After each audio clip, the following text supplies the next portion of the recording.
ത്രിയേക ദൈവത്തിൻ്റെ അതിപരിശുദ്ധമായ നാമം വാഴ്ത്തപ്പെടുമാറാകട്ടെ. എല്ലാവർക്കും ഒരു നല്ല സുദിനം ആശംസിക്കുന്നു. പ്രിയപ്പെട്ടവരെ, പെന്തിക്കോസ്ത് പെരുന്നാളിൻ്റെ ഒരുക്ക കാലഘട്ടത്തിലൂടെയാണ് നാം കടന്നു പോകുക.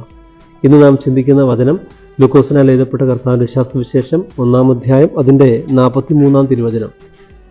പരിശുദ്ധ അമ്മയുടെ സാന്നിധ്യം മൂലം പരിശുദ്ധാത്മാവിനാൽ നിറയപ്പെട്ട എലിശബ വിളിച്ചു പറഞ്ഞു, എൻ്റെ കർത്താവിൻ്റെ അമ്മ എൻ്റെ ഭവനത്തിൽ വരുവാനുള്ള ഭാഗ്യം എനിക്ക് എവിടെ നിന്നുണ്ടായി. പരിശുദ്ധാത്മാവിൻ്റെ അഭിഷേകം നമ്മുടെ ജീവിതത്തിലേക്ക് കടന്നു വരുമ്പോൾ പരിശുദ്ധ അമ്മയെ ദൈവപുത്രൻ്റെ അമ്മയായി, യേശുക്രിസ്തുവിൻ്റെ ദൈവത്തിൻ്റെ അമ്മയായി കാണുവാൻ, അമ്മയോട് ചേർന്ന് പ്രാർത്ഥിക്കുവാൻ നമുക്കിടയാകും. പരിശുദ്ധ അമ്മയെ തള്ളിക്കളയാനല്ല, അമ്മയോട് ചേർന്നിരുന്ന് സ്ലീഹന്മാർ പ്രാർത്ഥിച്ചതുപോലെ പെന്തിക്കോസ്ത് നാളിൽ പരിശുദ്ധ അമ്മയോടൊപ്പം കർത്താവിൻ്റെ സ്ലീഹന്മാർ ഒരുമിച്ചിരുന്ന് പ്രാർത്ഥിച്ച് പരിശുദ്ധാത്മാവിൻ്റെ അഭിഷേകം പ്രാപിച്ച പോലെ ഈ പെന്തിക്കോസ്ത് പെരുന്നാളിൻ്റെ ഒരുക്ക കാലഘട്ടത്തിൽ നമുക്കും പരിശുദ്ധ അമ്മയോട് ചേർന്നിരുന്ന് പ്രാർത്ഥിക്കാം. പരിശുദ്ധാത്മാഭിഷേകത്താൽ നിറയപ്പെടാം, പരിശുദ്ധാത്മാവിനാൽ നയിക്കപ്പെടാം.